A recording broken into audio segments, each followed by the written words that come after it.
Yeah, so don't you just love a good introduction? When somebody introduces you to someone or to something that you didn't know about, and it ends up being really helpful, really beneficial, really enjoyable, whatever the case may be. A good introduction. I think we all love something like that. Like, one of the things I love doing, I do this almost every Sunday morning, I love this sort of thing, is I'll meet somebody, and through the course of talking to them, I'll find out something about them, and I'll realize that connects to somebody else here. You know, for instance, a few weeks ago, I met a guy who, in the course of talking, he said he works at Lockheed. And I know we have lots of other people here that work at Lockheed. So to sort of in the foyer sort of connect them together and then just sort of step back and let just sort of a relationship form. That sort of thing happens often. I love watching those connections happen. Another introduction, my mom loves to try to introduce Jen and I to new movies. And we laugh all the time because her favorite movie is whatever she's seen most recently. Do you know anybody like that? Like every movie, it doesn't matter what it is, she just sort of raves about it at that level, so you sort of just kind of blow it off. But about a year ago, she called, she was doing that same sort of thing, and she's like, hey, you have to go see this movie, the movie Newsies, which was a recording of a Broadway musical. It was sort of an experiment. They took a live presentation of the musical, and they had like 80 different cameras set up to record it. And she's like, you have to go see it. They're only going to show it in theaters for 2 days. And then she sort of sweetened the deal. We'll pay for it, and we'll pay for babysitters. So at that point, it was like, all right, we got to go. There's no turning down. The offer's too good. And so we went, and I absolutely loved it. Like every minute, from start to finish, the story, the music, absolutely loved it. It was a fantastic introduction. Or how about another introduction? Has anyone ever introduced you to a Brazilian steakhouse? That was a good introduction, right? You get that little red and green chip, you turn it to green, and all of a sudden meat shows up on your plate. Turn it to red and it stops. That's a good thing. We all love a good introduction. And at the heart of today's story we're going to look at is an introduction. Somebody meets Jesus for the very first time. And friends, let me just start off by saying, of all the introductions that I could make, the absolutely most significant introduction would be to introduce somebody to Jesus Christ. Now, some of us, even here, even this morning, need to be introduced to Jesus. Maybe you know a lot about Jesus, but we all know that knowing about someone is different than actually knowing someone. And then probably for many of us, we need to be reintroduced to Jesus.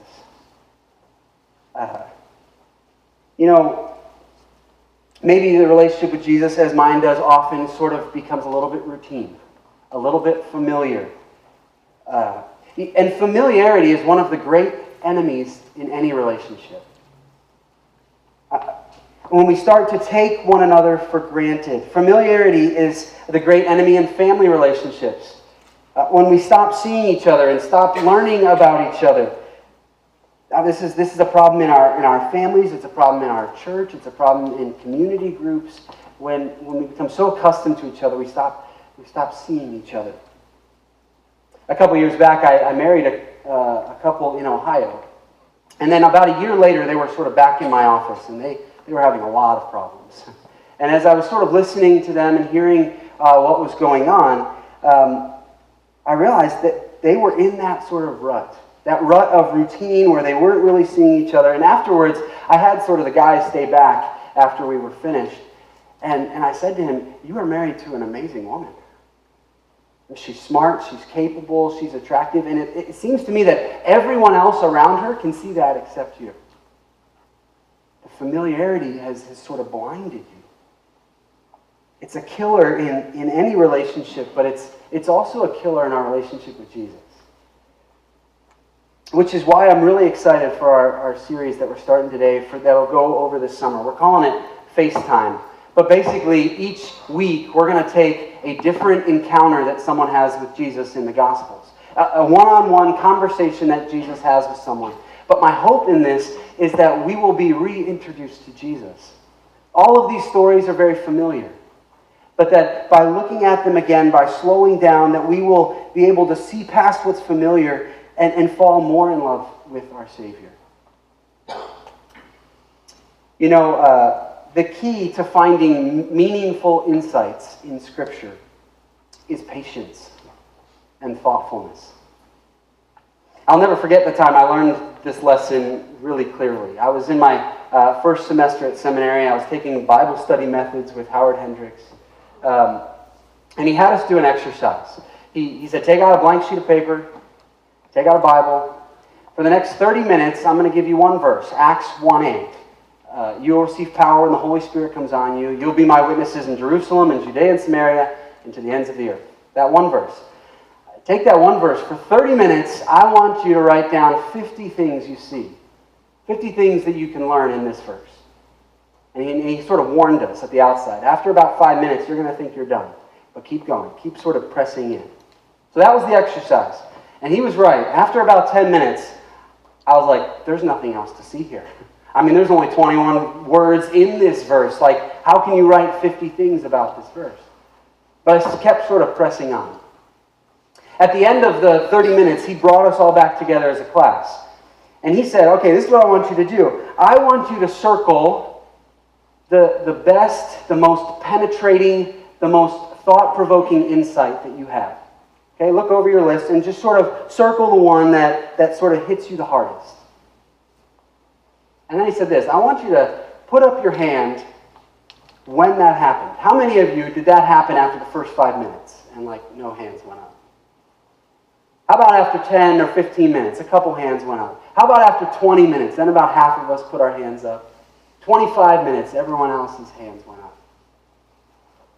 And we all just sort of sat there shaking our heads yeah, a verse that was very familiar. The longer, the more patient, the more thoughtful we were in just looking at it and thoughtfully reading it and having a sort of an attitude of openness and trust that God speaks through His Word that way. And I had this same experience this week as I was reading over this passage. This was one of those weeks that was really, really busy. And so a couple different times I was sort of in a rushed sort of mindset, and I was like, got to get working on Sunday. So I'd sit down and read the passage, and I'd be like, there's nothing there. There's nothing there. In fact, about Wednesday afternoon, I'm like, I'm going to pick a new passage. And then Thursday, kind of got a little bit back to the basics. I put away all the books, the computer, just took out a blank piece of paper and started reading over this passage. And started just writing down what I see. And sort of fill the front and back of a piece of paper, just with lots of different things. And then it started to become a little clearer. But I think often the enemy likes to sort of fool us into thinking, man, I can't understand the Bible. If I don't have a PhD, if I can't understand Greek and Hebrew, it's hopeless. And I think there's nothing further from the truth. I mean, believers for generations have been reading this book from all different education levels. And in this book, they find that not only a relationship with God is possible, but that this book itself becomes what nourishes that relationship with God through His Son, Jesus. And so, as we start this new series, as we look at this passage this morning, I'm excited, one, for us to focus on Jesus. I hope, like I said, that we'll fall in love with Him all over and again. But I hope as well that we'll just be encouraged that we can understand this, that we can know more about God through this, that He will speak to us through His Word. So if you would, open with me to John chapter 1. We're going to look at one sort of interaction that Jesus has this morning. There's Bibles in front of you. Pull it up on your phone. It will be on the screen, but I often find that even the simple step of having it in front of you, that step of engagement really helps God speak that much more loudly. So John chapter 1, what we're going to see, first we're just going to look at the story. I'm going to go through largely that list of things that jumped out to me as I was going through this story. And then I want us to sort of draw a few principles that kind of come out of this. Okay, so let's get into this story. John chapter 1, verse 43. The next day, Jesus decided to leave for Galilee. Finding Philip, he said to him, "Follow me." Now, this verse alone sort of took me down several different paths. I mean, it starts by saying the next day. So I hope you're wondering, well, what happened yesterday? What happened the day before? And we're not very far into the book of John. John starts with a little bit of an introduction, and then what you see is there's actually 4 consecutive days in the book of John. The first day, John's baptizing people in the Jordan River. The second day, John sees Jesus and says, "Oh, there's the Lamb of God." The third day, John sees Jesus again and points him out, and a couple of John's followers start following Jesus. And then the fourth day is this day. That is this day. The next day, Jesus decided to leave for Galilee. So Jesus had been in the same place for a couple days, and now he's deciding, okay, we're moving. We're going to go north. And these are real places. And so I want to just show you where these are on a map. I could probably have Rick come. He was just over in the Holy Land the last couple weeks. But these are real places. And so right now, this story is happening near Bethany. I think I have a circle down there, just right above the Dead Sea. And kind of near Jerusalem. And Jesus said, no, we're gonna go up to Galilee, which is this region up in the north. It's more of a region than a specific place, kind of like we use counties, like, hey, I'm going to go to Denton County, Tarrant County. It's sort of like a region. And we're going to come back to this map because it mentions a lot of different places in here, so it's just helpful to see these are real places. And then it says, finding Philip, he said to him, "Follow me." So what's going on here? There were no universities at this time. If you wanted to be a student, you attached yourself to a teacher. And there were lots of different spiritual teachers at the time, and many followed them and became their students, their disciples. And so Jesus invited these guys to come follow him and to learn from him. And on this fourth day, he finds Philip, and he invites him to join his university, if you will. So then verse 44, it gives us a little background on these guys. Philip, like Andrew and Peter, was from a town called Bethsaida. So all three of these guys are from the same hometown, which probably means they know each other. And they're not even close to their hometown. If you go back to that map, you can see Bethsaida is way at the top of Galilee up there, just north of the Sea of Galilee. And so they're about 80 miles from home right now. So you're like, well, what brought them so far? Well, just like many of us go away to school, they went away to school. What brought them down to Bethany is they became students of John the Baptist. They wanted to follow him and to learn from him. And then when John the Baptist started talking about this one who's going to come after him, and then said, there he is, he's the one whose sandals I'm not fit to untie, they say, okay, well, we're going to unenroll from your school, and we're going to enroll in the school of Jesus. And so they start following Jesus. That's how they get there. And these guys are pumped to be following Jesus. In fact, they just keep running to all their other friends and saying, hey, come with me, come with me. And that's exactly what Philip does. Verse 45. Philip found Nathanael and told him, we have found the one Moses wrote about in the law, and about whom the prophets also wrote, Jesus of Nazareth, the son of Joseph. I mean, you get this sense, Philip is pumped. He is just ecstatic. He's on cloud nine. He believes wholeheartedly that Jesus is the Messiah. And so he comes to Nathanael. But Nathanael's not buying it. Look at verse 46. Nazareth? Can anything good come from Nazareth? Nathanael asked. I mean, you can just hear how unimpressed Nathanael is. I mean, just picture him. He's sort of rolling his eyes. Like, really? He's dismissive. He's skeptical. Everybody from Jerusalem looked down on people from Galilee. I mean, that kind of attitude is characteristic of the human race, isn't it? There are some neighborhoods that always look down on other neighborhoods as being sort of the wrong side of the tracks. And so how do the people who live over here, how do they deal with that? They find other people of whom to look down upon, right? And this is human nature. I grew up in Maryland, and if you're from Maryland, the group of people that get the sort of the brunt of every joke are people from West Virginia. Really. Every joke that kind of talks about people being unsophisticated and backwards and sort of uneducated, I mean, it's West Virginia. Who do Texans talk about that way? Maryland. Hey!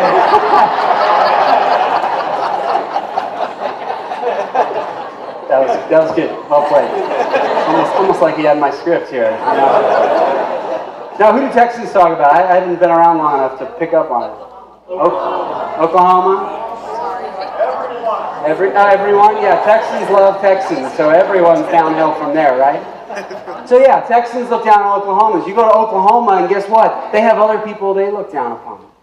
It's this sort of intellectual, snobbery, really. And Nathaniel has a healthy dose of that. Now what's funny, and I'll put the map back up there a second, Nathaniel's not from Jerusalem. Jerusalem looks down on Galilee. Nathaniel is actually from Galilee. He's from that little town up top, Cana. But you know what? Nazareth, which is in Galilee also, must be even more backwards, even more unsophisticated and uneducated. So Nathaniel, who's not even from Jerusalem, he's from Galilee, he still can look down on another town from Galilee that's even lower.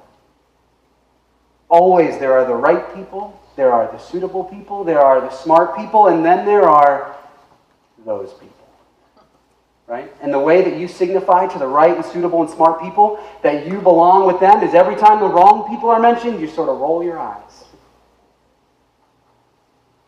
And that's what Nathaniel does. Nazareth, really? You think the Messiah, the one who's going to have all the answers to life's big questions, is going to come from Nazareth? I don't think so.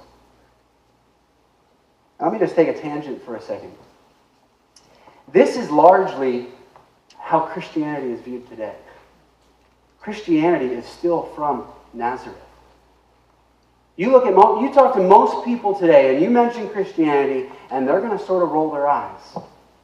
They're going to say, yeah, I grew up with that. I left that a long time ago. Been there, done that. Yeah, I've heard all the claims of who Jesus is and what he's done, and I'm not buying it. And they sort of roll their eyes. This skeptical sort of prideful, sort of outspoken dismissiveness. That's how most people view Christianity today. Maybe some in here, that's where you are, even though you're here. Maybe some of us sort of came out of that place. That's where Nathaniel is right now. It's hard. It's sort of stiff-arming it. And I love Philip's response. Look at what Philip says back. He doesn't try to debate Nathaniel. He probably knows that won't get anywhere. He just says, come and see. He probably knows Nathaniel could use a lecture right now.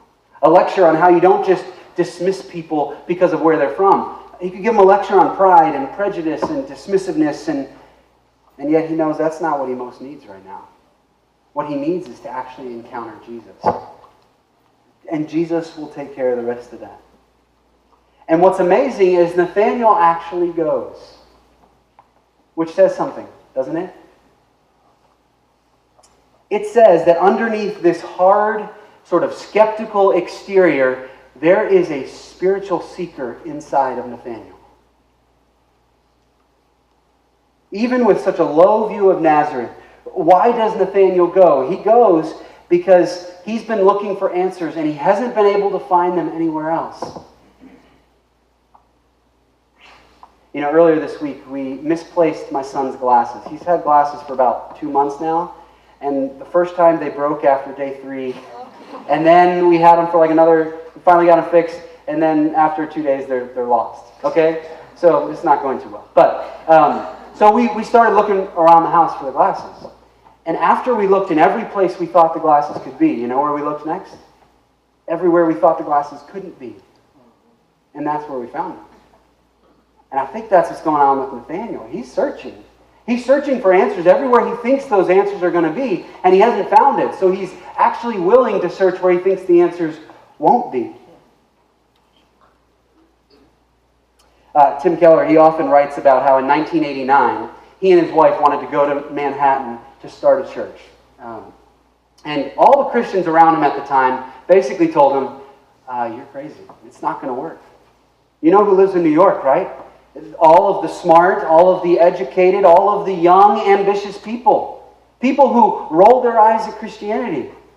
You're going to start a church and no one's going to come. Now, we all know that's not true. That's not what happened. I mean, Redeemer Presbyterian Church is a huge church, really a huge network of churches all throughout New York City today. But the reason for that is because underneath the loud, sort of hard skepticism that sort of is characteristic of New York City, underneath all of that, we're all the same. searching for the answers. The deeper sort of nagging questions of life. We all have to find answers to them, and we're not settled until we do. And so, yeah, lots of people put off that they look like they don't care about the answers. Or they put off that they've already found the answers in whatever they're furiously pursuing at the moment. But none of us can escape it. We all have to look for answers, just like Nathaniel did, and many, at least in New York City, have found them in Christianity. That's why Nathaniel comes with Philip. Underneath all of that hard sort of dismissiveness, he actually is searching.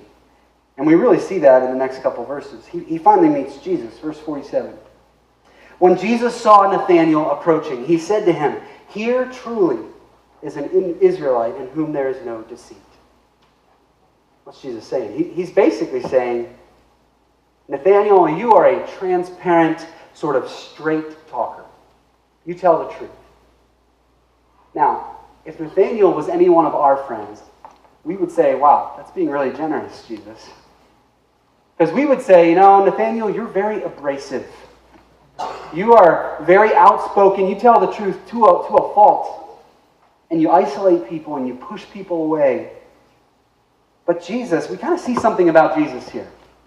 That Jesus sees us to our core. He sees us completely. He sees us to the bottom. And yet, nonetheless, he's gentle with us. He looks at Nathanael, and in a heartbeat, he knows who he is. And yet, rather than sort of highlighting the faults of his personality, Jesus says, you know what? You value truth. He's gentle with him. And it sort of takes Nathanael back. It sort of surprises him. Verse 48, how do you know me? Nathanael asked. I mean, Jesus pegged him in an instant, and yet was gracious and gentle with him. So now Nathanael's intrigued. How do you know me? He's listening now. Verse 48 and 9. Jesus answered, I saw you while you were still under the fig tree before Philip called you. Then Nathanael declared, Rabbi, you are the Son of God. You are the King of Israel. Now I hope you're like, whoa, wait, what just happened? What happened to this hard skeptic who says nothing can come out of Nazareth? Now, after 2 sentences, Rabbi, you are the Son of God, the King of Israel. What just happened? All of that hard skepticism sort of melted away in the supernatural, intimate knowledge of Jesus.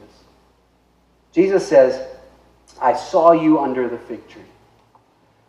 Now, if you read about this verse, a lot of people are going to try to explain what this is. They're going to see a lot of symbolism in this fig tree and how often throughout the Bible the fig tree signifies shame and guilt. And so Jesus is sort of saying, hey, I saw you in that. All of that is really conjecture. We don't know any of that. It doesn't tell us. But what we do know is whatever was going on with Nathanael under the fig tree, it was private, it was deeply personal, and it was secretive. No one else knew about it. And yet Jesus knows all about it. And in light of that, I mean, Nathanael, he's thinking, okay, Jesus knows I'm a big mouth. Maybe my reputation precedes me. Anyone could know that. But no one could know this.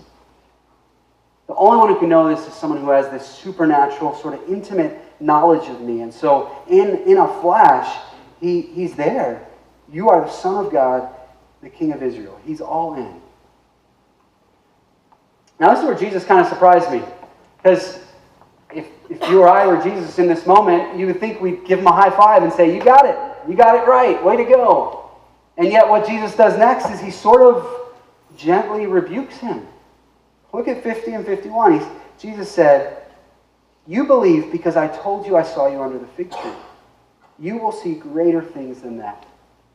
And then he added, very truly I tell you, you will see heaven open and the angels of God ascending and descending on the Son of Man. It's almost like Jesus is saying, hold on a second. First you were skeptical, and now you're ready to adopt me, just like that?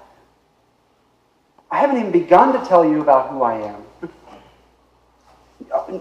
First, you're rolling your eyes, and now you've had this emotional experience. You met a guy who can tell you something secretive about you, and you're willing just to accept. Don't accept so quickly. Slow down. Don't be just impressed by appearances. Really understand who I am and what I'm doing. Jesus probably knew exactly what Nathanael's thinking. Nathanael's thinking, okay, he's the Messiah. And the Messiah, what he's going to do is he's going to come and he's going to rescue Israel from the Romans.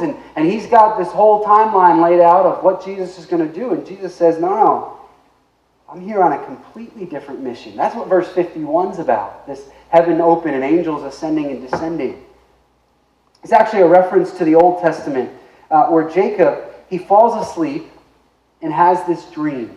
This vision of angels of God ascending and descending. Angels always are a sign of God's presence. Because people have turned away from God and have sort of turned on each other, now there's this separation. And what is sort of pictured here is this like slab. Think of like the slab your house sits on. It's like thick concrete and it's complete, separating us from God, separating the ideal from the real. And this vision is that one day, this dream, that one day somehow a connection is going to be made between the two. And the incredible claim Jesus makes here is that he is that connection. He is that ladder. He's that bridge between heaven and earth. And so it's almost like Jesus is laughing here. He doesn't say he's laughing, but I can kind of see him sort of laughing like, oh boy, you think I'm the Messiah. You expect me to sort of mount a horse and charge into Rome. But you haven't seen anything yet. I'm going to show you far greater things than that. If I would do that, if I'd get on a horse and ride into Rome, that wouldn't do anything to change the human condition. That wouldn't do anything to defeat evil and death in the world.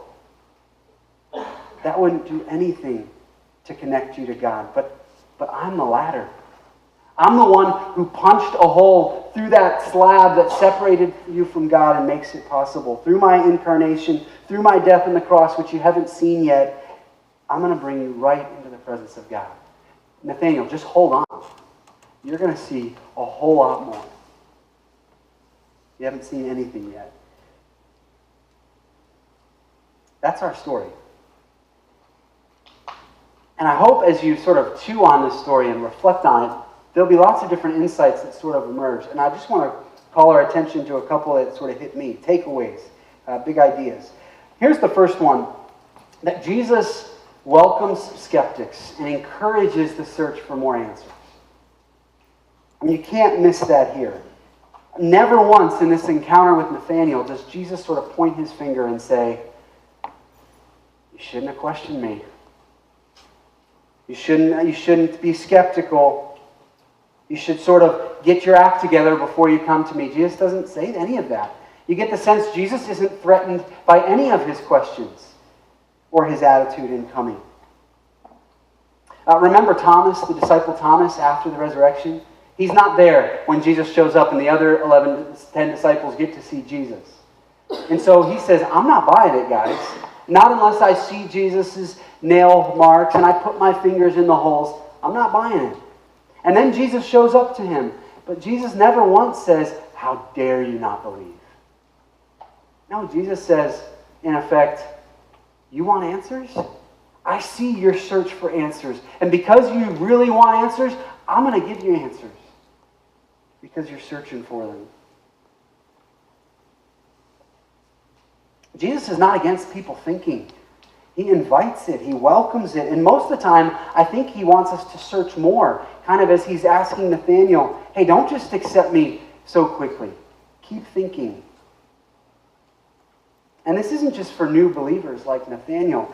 I mean, this is all of us. All of us as we follow Jesus have questions. Questions that come up.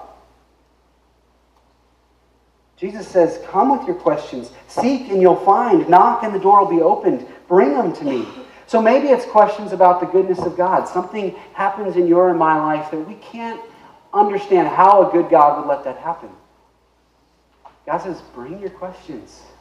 Don't just suppress them. Don't think you have to sort of put them away and then come to God. No, come with those questions. Maybe the questions are about, hey, I can understand the world through science and everything there, and I can understand the world through God's revelation, but they do not seem to match up. And I have questions. There's gaps there. God says, come with your questions. Maybe it's more of a philosophical, sort of theological question.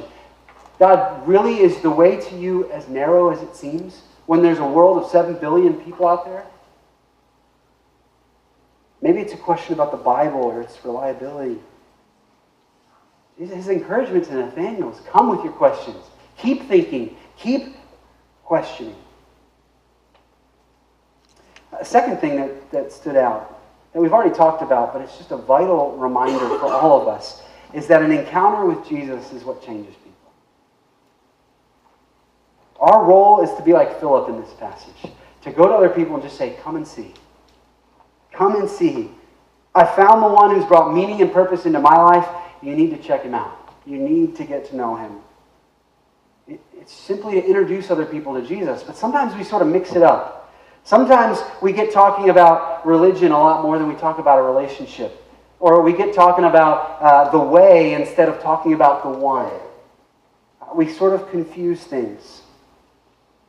You know, a couple weeks ago, I was over at some friend's house. We were having dinner, and it was a nice day. It was sunny out, but a storm had rolled through. After dinner, the son and their family and I went outside, and as soon as we got outside, we saw an amazing rainbow.